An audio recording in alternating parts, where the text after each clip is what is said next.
Sejam muito bem-vindos ao canal Mesa de Debates. Aqui quem está falando é o Guilherme e vamos dar continuidade aí à nossa programação, né, da semana, né, trazendo debates aí que precisam ser feitos, né?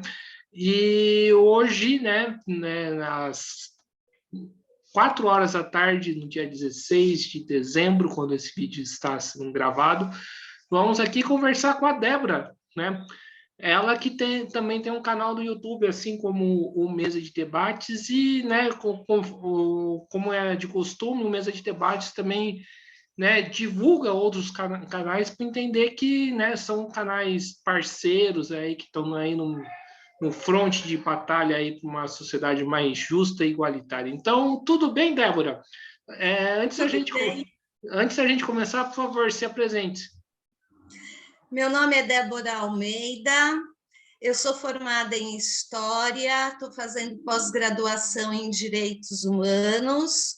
Como o próprio Guilherme disse, eu tenho um canal no YouTube que se chama Programa Passando a Letra e faço parte também todas as quartas-feiras, junto de um outro companheiro, o Wagner Nascimento, de um programa também pelo YouTube, que se chama Foco e Ação.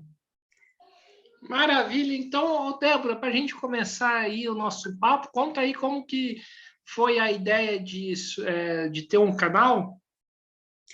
Em 2020, por causa da pandemia, né? Eu sou professora e nós ficamos trabalhando através da internet com os nossos alunos, né? As famosas teleaulas, né? Que foram tão pouco frequentadas e um recurso tão rico que não foi tão bem aproveitado, né? Mas dá para entender em função da própria dinâmica que foi essa pandemia, né? Nos pegou de calças curtas aí, nos deixou um tanto quanto assustados, né? Então, eu tinha muito tempo por conta do isolamento e assistia vários outros programas de esquerda falando a respeito de política, de filosofia, de educação, temas variados, né? E o que eu percebia na maioria destes programas é que a linguagem utilizada ela era muito intelectual. E como professora, eu fiquei pensando no meu público, né, que são adolescentes ou jovens e adultos que não tiveram oportunidade de estudar no tempo certo. E eu ficava imaginando que para muitos deles esta linguagem mais acadêmica, né, não era apropriada para o acompanhamento deles, e que talvez este fosse um dos fatores que tivesse deixado as pessoas distantes dos debates políticos, né, de manifestarem a sua opinião a respeito do que estava acontecendo aqui no nosso país. Então, eu comecei a gravar vídeos, né, sem um dia certo, um horário certo, mas conforme o cenário político se apresentava, eu imaginava as dificuldades que as pessoas menos letradas poderiam ter para acompanhar aquele determinado assunto. E eu gravava um vídeo procurando uma linguagem mais simples possível, mais da realidade das pessoas, né? Para que elas pudessem entender e fazer parte deste debate político. Então, eu comecei a fazer vídeos assim, o ano passado. Maravilha! E você falou uma coisa que é bastante importante, né? Que serve de alerta para muitos canais, inclusive o meu, né? o canal que eu faço parte aqui. Como que a gente quebra, né, essa coisa da linguagem mais acadêmica, né? Como quebrar isso? Então, para mim, isso é muito fácil em função da minha profissão, né? Você tem que partir, quando você está dando aula, né? Lógico que primeiro você lança algumas perguntas para ver em que nível, né, de conhecimento aqueles alunos estão, mas quando a gente está gravando um vídeo, a gente não tem essa possibilidade, né? Então, eu parto do princípio que eu devo utilizar um vocabulário simples, corriqueiro, né? Procuro falar na linguagem que os jovens também se apropriaram dentro da cultura, né? do funk, do axé, né? Então, eu procuro basear a minha fala em palavras mais comuns. Se às vezes eu quero explicar uma expressão mais rebuscada, vamos dizer, né? Eu fico encontrando outras palavras que possam ser sinônimo dela, né? E quando a questão política trata-se de um exercício de um vereador, de um parlamentar ou do presidente da República, eu tento aproximar este exercício do cargo à administração da casa da pessoa, né? Para que ela possa entender do que nós estamos falando. Entendi. Muitos falam, né, que hoje a esquerda não dialoga aí com a população. Você concorda com essa perspectiva? Concordo, sim, né? Até no sentido de que eu sou petista, eu sou filiada, sou militante, né? E nós, depois de 3 governos do PT, eu acredito que nós nos acomodamos, né? Aquele trabalho com a base, o trabalho do corpo a corpo na periferia, ele foi sendo abandonado aos poucos, sem que a gente percebesse que estava perdendo esta fala, né, com os trabalhadores. E nesses governos em que nós ficamos afastados da base, a gente deixou também de atualizar o vocabulário nosso, né, para nos fazermos entender e entender também as perspectivas a partir da população. Né? Então, eu acredito que o PT, assim como outros partidos de esquerda, estão se voltando, começaram a voltar esse ano, né, para as bases e tentando resgatar aquilo que nós demoramos tantas décadas para conseguir e perdemos com os golpes que aconteceram, né? Sim, e você acredita nisso, né? Por exemplo, a ascensão do Bolsonaro e ao golpe que aconteceu em 2016? Sim, eu acredito que o que aconteceu em 2016 foi um golpe, né? Porque as mesmas instituições que nós temos hoje, nós as tínhamos em 2016. E para tirar a companheira Dilma do poder, bastou uma pedalada fiscal na justificativa deles, né? E hoje a gente tem um governo federal aí que tem indícios de tantos crimes e permanece no poder. Né? Acredito que tanto a tirada da Dilma, né, o golpe no governo dela, quanto a ascensão do Bolsonaro ao poder, servem a um interesse imperialista imperialista externo ao Brasil e interno também, né? Servindo aí às elites econômicas brasileiras.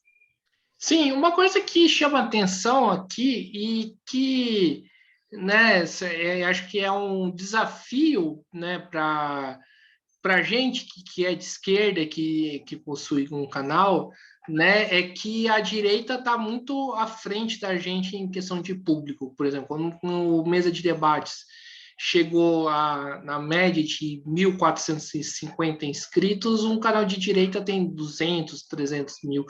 O que a gente precisa fazer para reverter esse quadro? Bom, primeiro é entender que eles começaram esse trabalho, né, em redes sociais, principalmente através do WhatsApp, há muitos anos, né? Bem mais cedo do que nós. Nós fomos acordar para esta realidade virtual o ano passado, ano retrasado, propriamente dito, né? E agora nós temos bastante pessoas investindo nessa comunicação para chegar até o público e debater, né, principalmente com os trabalhadores, estas questões sociais e políticas e econômicas pelas quais estamos passando. Mas é preciso também pensar que esta extrema-direita, né, que começou a se utilizar deste recurso, ela, além de começar anos antes de nós, ela já começa muito bem equipada, né, materialmente falando e humanamente, psicologicamente falando, porque a gente sabe que houve grande influência, por exemplo, de profissionais da propaganda política, né, do marketing político, como o Steve Bannon, né, o Olavo de Carvalho, que vem mais na linha da pedagogia, né, de direita, vamos dizer assim. Então, quando nós abrimos nossos olhos, grande parcela da população estava dando ouvidos ao que estas pessoas, pelas redes sociais, estavam falando, porque nós de esquerda, que costumamos ser um público pelo menos um pouquinho mais intelectualizado, a gente não estava dando bola para aquilo, né? Acho que a gente falhou no sentido de perceber que a coisa era séria e não era uma brincadeira ou coisa de quem ignora, né, o conhecimento a respeito de cada área.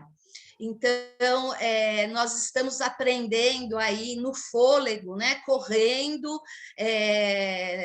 tentando eliminar o prejuízo que tivemos e sempre com novos desafios, porque como eles estão à frente, que nem...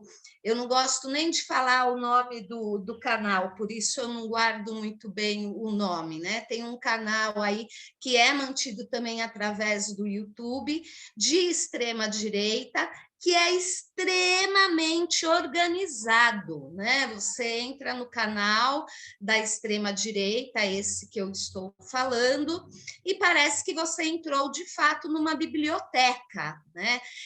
Com vídeos, inclusive, recontando a história do mundo e do Brasil, de acordo com a visão política da direita, né?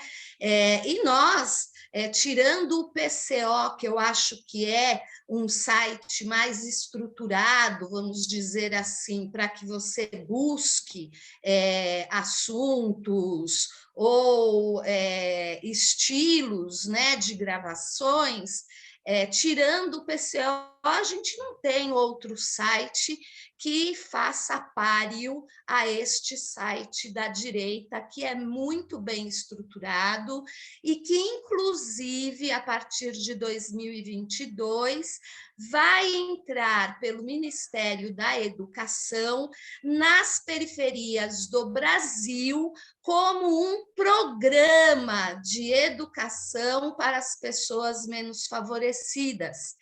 E isso tem deixado, né, nós que somos de esquerda um tanto quanto preocupados, porque quando chega, né, esse tipo de material com o nome do governo, as pessoas que são menos avisadas, né, passam a consumir aquela informação como se verdade fosse, porque está chegando com o nome do governo. E, no fim das contas, é uma lavagem cerebral, né, para a direita e a extrema-direita. Entendi. E como que a gente pode quebrar isso, né? Se você tiver uma proposta, o que você propõe? Inclusive, antes de falar, de você responder, não sei se você conhece o Esquerda Diário, você falou do site do PCO, o Esquerda Diário é outro site bastante importante, né? Então, o que você propõe para poder quebrar isso? Eu acho que nesse momento não vai adiantar a gente querer bater de frente só no virtual. Eu acho que nós precisamos ir para as periferias, né?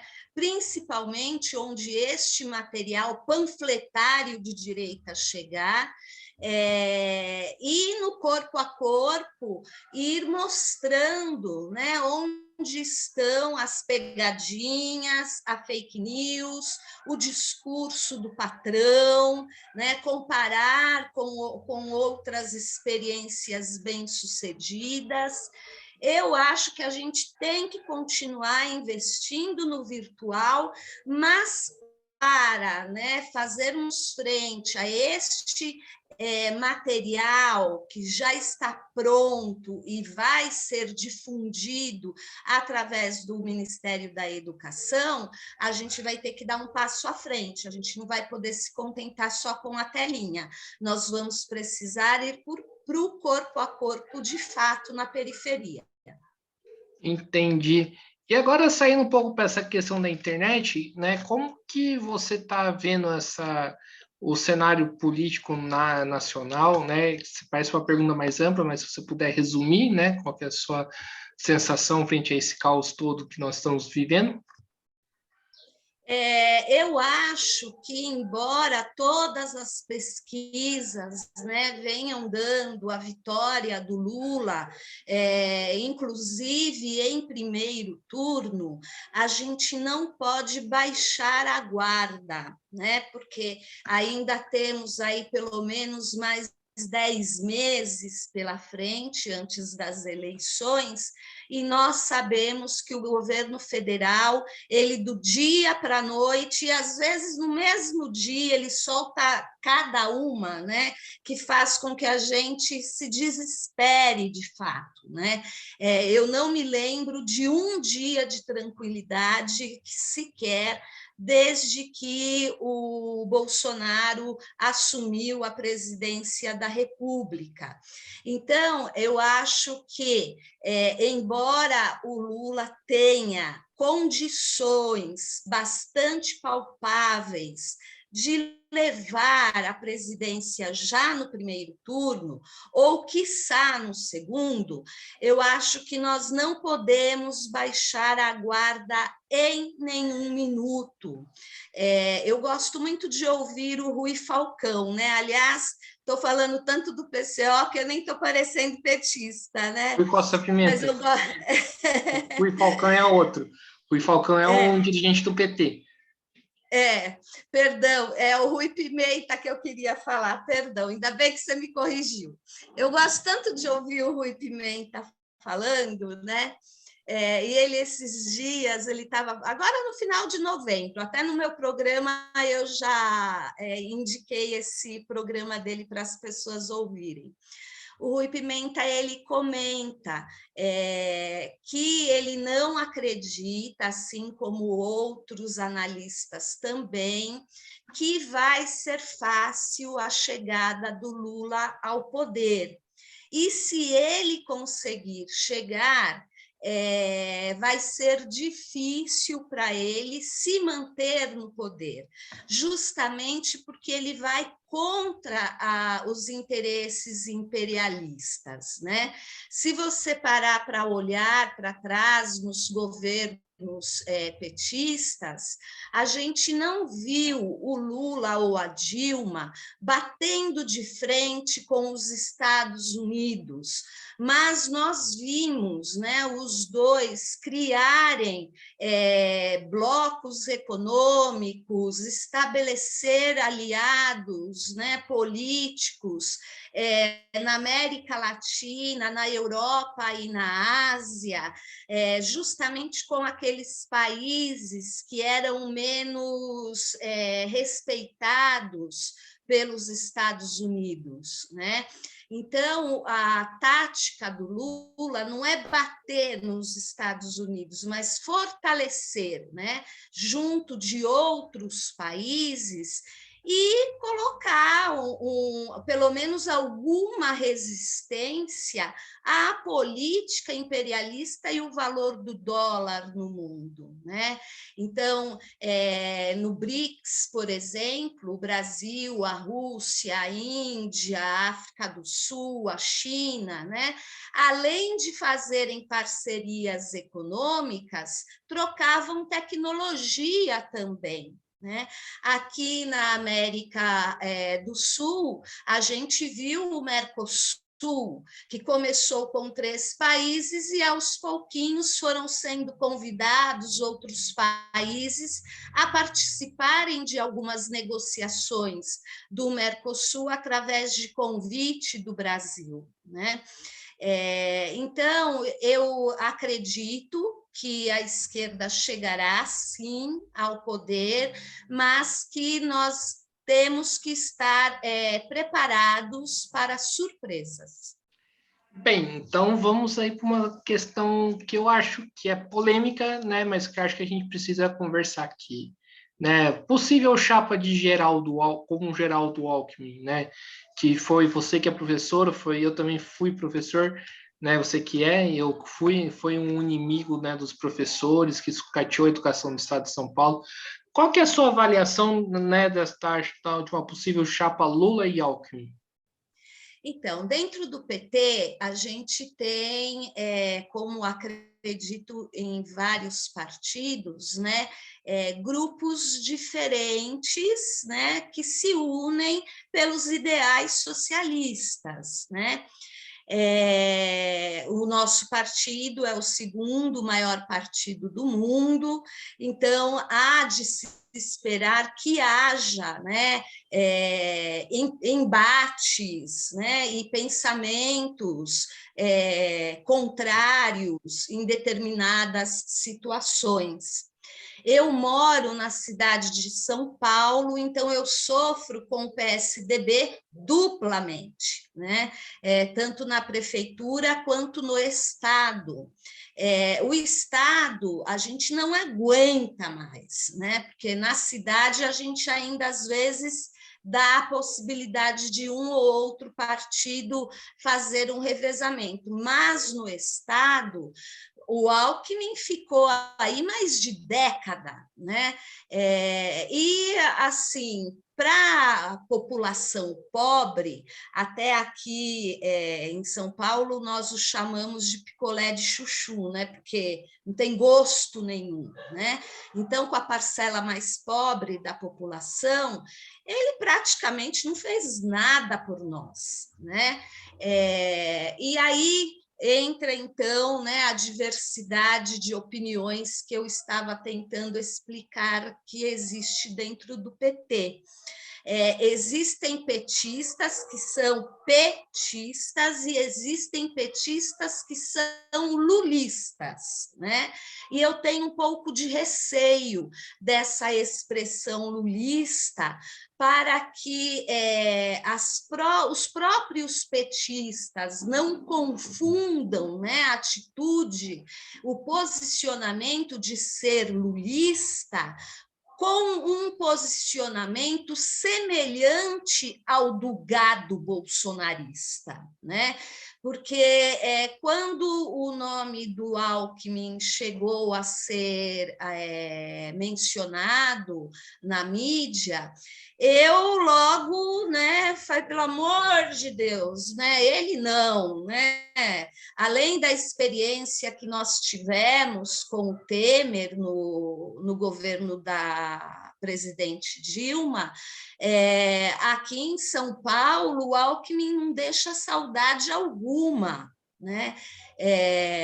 Então, quando foi falado do Alckmin fazer o vice com o Lula, internamente demorou para as pessoas começarem a se sentir à vontade em falar, poxa, mas não tem outra pessoa, né?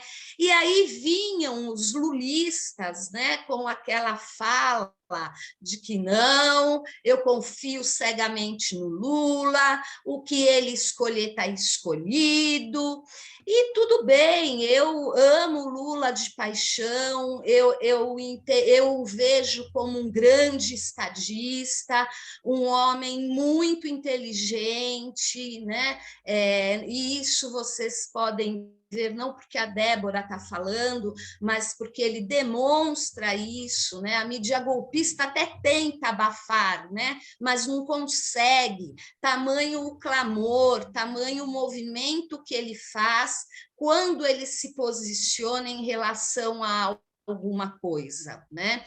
Então, embora eu veja nele um homem sábio, um grande político, um grande estadista, eu vejo o PT antes disso, né? O PT, ele nasce como Partido dos Trabalhadores, um partido do povo. Se é um partido do povo, o PT tem que ouvir o povo, né? Não dá para mandar de cima para baixo, olha, vai ser o Alckmin e acabou. Não, eu acho que o PT tem que fazer a escuta dos petistas, né? Quais são os receios, quais são as críticas.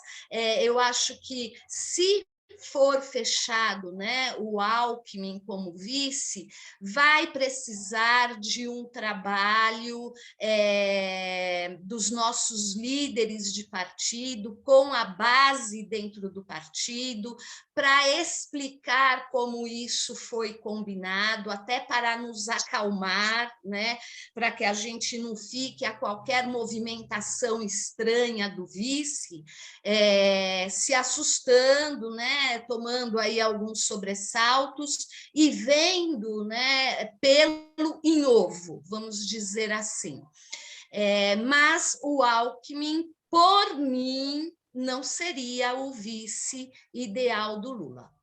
Você falou, né, ser petista é diferente do que ser lulista. Agora eu te pergunto, o que para você significa ser petista? Eu acho que o PT, desde que ele foi formado, né, lá em 79, até os dias em que nós estamos hoje, ele mudou muito, né, a sua cara. E não falo isso como uma crítica. Eu acho que o partido ele tem que ir se modernizando de acordo com a evolução no mundo e as relações que a sociedade estabelece. Mas eu vejo que o PT, no início, ele era mais esquerda do que ele é hoje. Hoje eu vejo o PT como um partido de centro-esquerda e não um partido de esquerda, né? Talvez eu tenha uma ilusão com o passado do partido que não seja verídico, né? Porque eu gravei um programa com o Chico Lobo na semana passada e ele contou parte, né, da história do PT, em que na época em que eu era ainda muito criança para poder acompanhar e entender o que estava acontecendo, né? Mas ele cita o Brizola, né, como exemplo de uma pessoa tida pelos militares como um esquerdista com o qual eles tinham que ter preocupação. Inclusive, o Chico Lobo conta, né, a história de como o PTB foi fundado, né? O Brizola, quando pediu para os militares, né, a aprovação do partido, eles não deram porque era o Brizola que estava à frente, né? Depois eles foram dar a liderança do partido para a filha do Vargas, né? E aí o Brizola teve que fazer um outro partido, o PDT, né, para poder conseguir o aval e entrar como liderança do partido, né, no cenário nacional. Mais ou menos nessa mesma época, o Lula pede, né, a abertura do PT e os militares não recusam, né? Então, acho que eles levaram em consideração apenas aquele núcleo onde nasce o PT, que é ali naquela região do ABC, né, dos metalúrgicos de São Paulo, e o Lula ainda não tinha um histórico como o do Brizola, vamos dizer assim, em termos mais nacional, né? Que fizesse com que os militares se sentissem ameaçados. Mas, estando isso correto, o que eu estou te falando, eu ainda acho que o PT nasce mais à esquerda do que é hoje. Mas acho que o PT também é hoje o que ele pode ser, né?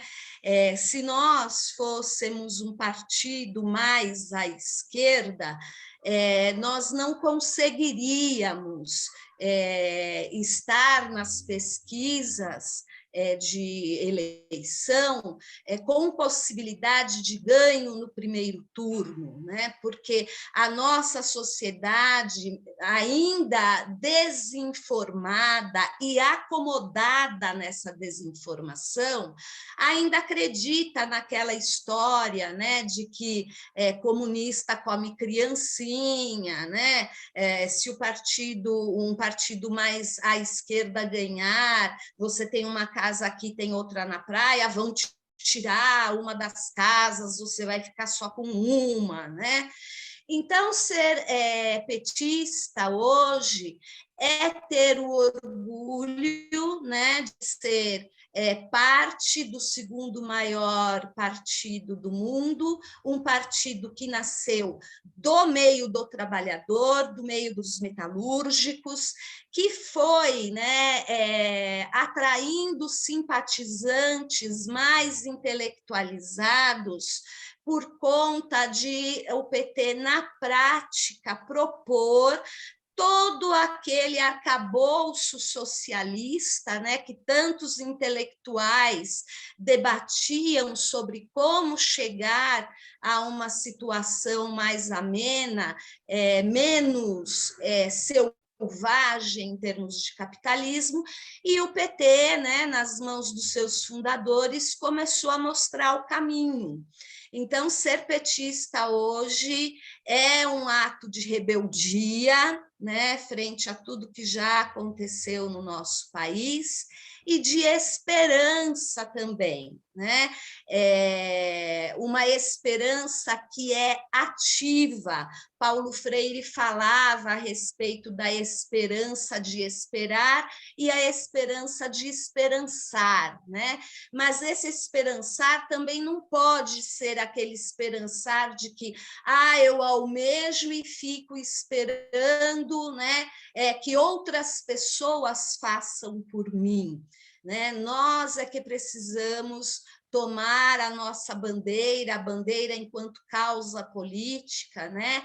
E encontrar dentro do partido o melhor local para a sua expressão e para o seu crescimento também.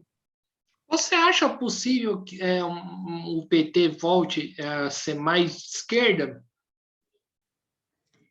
Eu acho que sim, mas não acho que isso vai ser do dia para a noite ou que vai ser sem sangrar um pouquinho.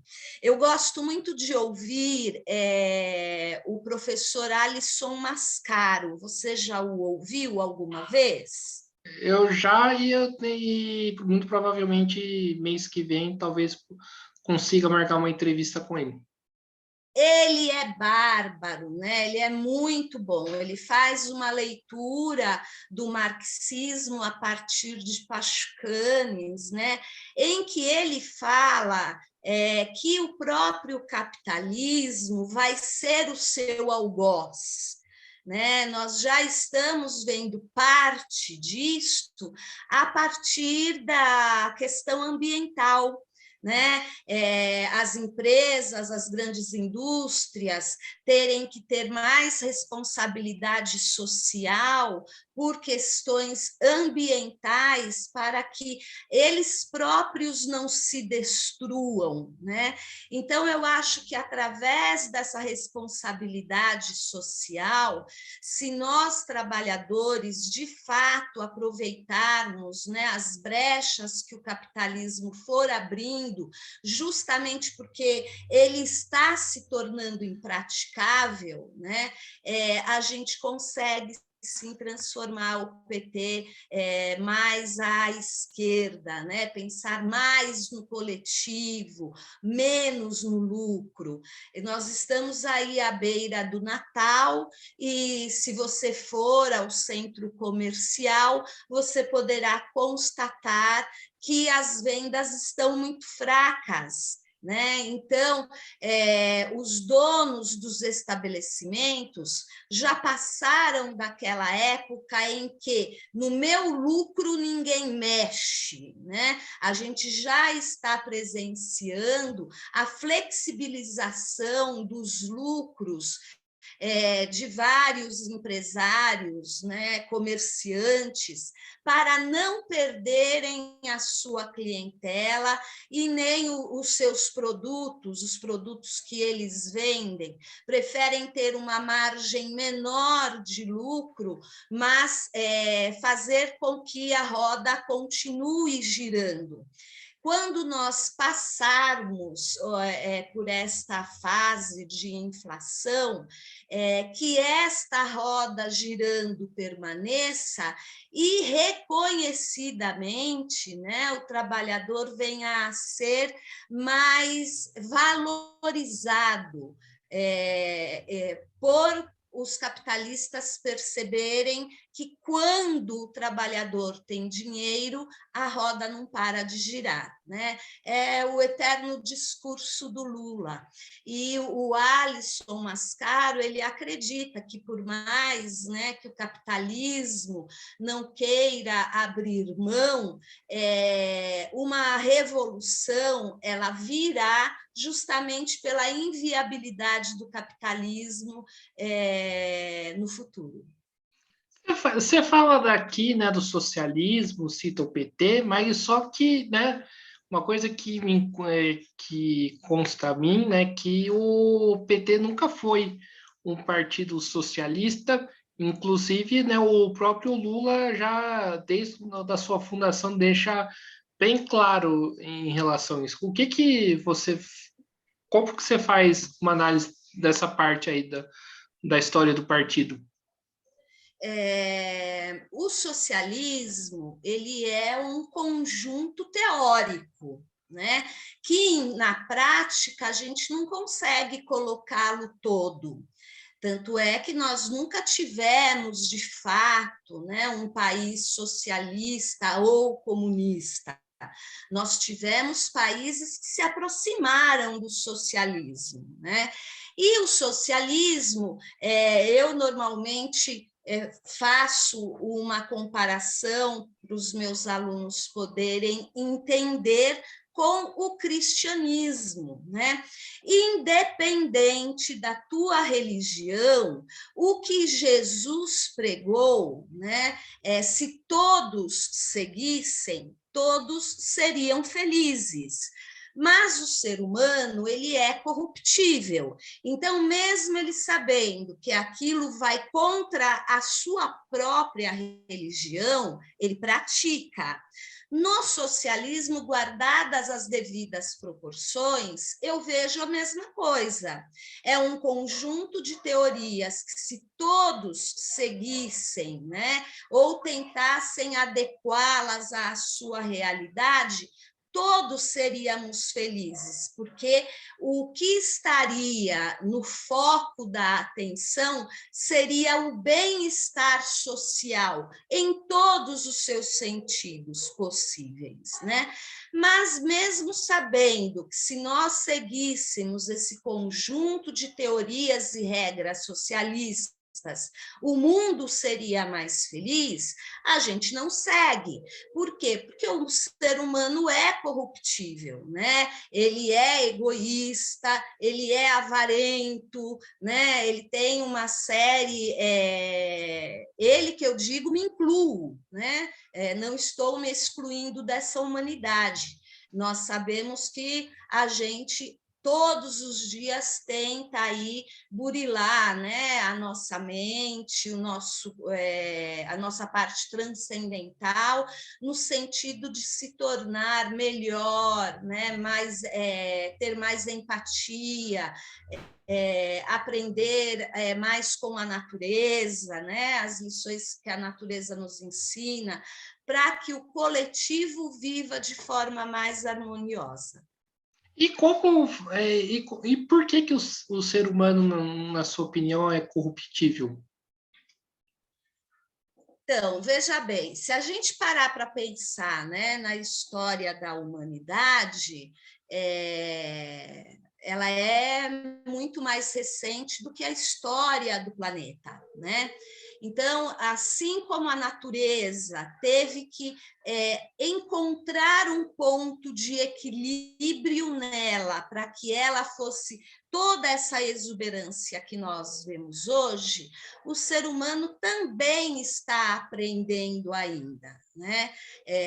Quando nós saímos aí da água, né? Viemos para a terra, o que nos diferenciava dos outros animais é que nós tínhamos um QI, né? Mas esse QI a gente sabe que ele ainda está em desenvolvimento, né? E se nós formos o mínimo inteligentes possível, a gente vai conseguir encontrar uma saída para vivermos harmoniosamente com a natureza antes que ela nos destrua, né?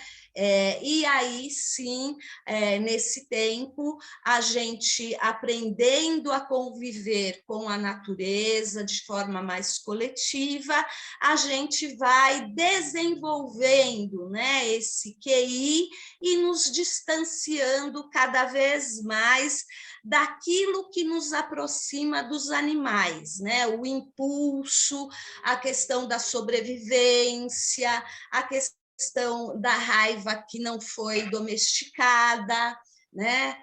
Nesse sentido que eu entendo. Já percebi que você gosta bastante do Rousseau, né? Eu leio bastante, mas não sou profunda conhecedora de ninguém, viu, Guilherme? Ah, entendi. Ô, Débora, agora saindo um pouco aí do assunto da política e falar assim, qual que é o balanço que você faz aí sobre o seu canal nesse ano de 2021, né? O que que foi bom, o que que poderia precisar melhorar, né? O canal eu abri neste ano, embora eu tenha começado a fazer os vídeos o ano passado, né? Abri o canal no sentido de, na expectativa de que eu pudesse levar para mais longe, né, a minha voz, vamos dizer assim. Eu não peço contribuição, né? Eu divulgo em todas as redes sociais que eu posso, e se nós pararmos para pensar que eu abri o canal nos primeiros dias de fevereiro e que nós estamos em dezembro, e mesmo eu fazendo bastante divulgação do canal, eu tenho apenas 435 inscritos, nós podemos chegar a duas conclusões possíveis: ou o meu papo é muito furado, né? Ou, de fato, a nossa esquerda ainda não percebeu o quanto é importante nós nos ligarmos a todos os meios possíveis para que um vá, né, assim, corrigindo o falar do outro, né? Eu ouvi o programa da Débora ontem, e embora eu goste de bastante coisa que ela fala, eu discordei com ela em tal assunto, eu acho que ela não pensou em tal coisa, né? Ou até mesmo nos comentários, né? Olha, Débora, o tema que você abordou hoje foi bacana, mas eu discordo com você a respeito de tal assunto, ou melhor ainda, né? A respeito de tal assunto, Débora, leia tal autor, visite tal site, né? Leia tal livro, tal obra, né? Então, eu acho que em 2022, todos nós que temos canais de esquerda, nós vamos ter uma procura maior do que a deste ano, em função de ser um ano eleitoral, né? Como a gente sabe, as pessoas estão vendo cada vez menos televisão. Então, os próprios candidatos, eles vão ter que lançar mão de espaços nas mídias, nas redes sociais, né? Então, eu acho que aqueles canais que já têm alguma estrutura, tipo o teu, né, acabarão sendo, inclusive, procurados, né? Acho que a gente não vai ter muito trabalho para ter entrevistados, né? Que possam discutir e debater conosco política, sociedade, economia, educação, saúde, né? E questões ligadas ao bem-estar social como um todo. Isso é o que eu vejo para 2022 e acho que, independente desta questão, o nosso papel será preponderante no combate às fake news. Por conta de ser muito censurada no Facebook, eu acabei abrindo uma conta no Instagram. E lá eu me identifiquei muito, porque as pessoas elas se relacionam de fato, né?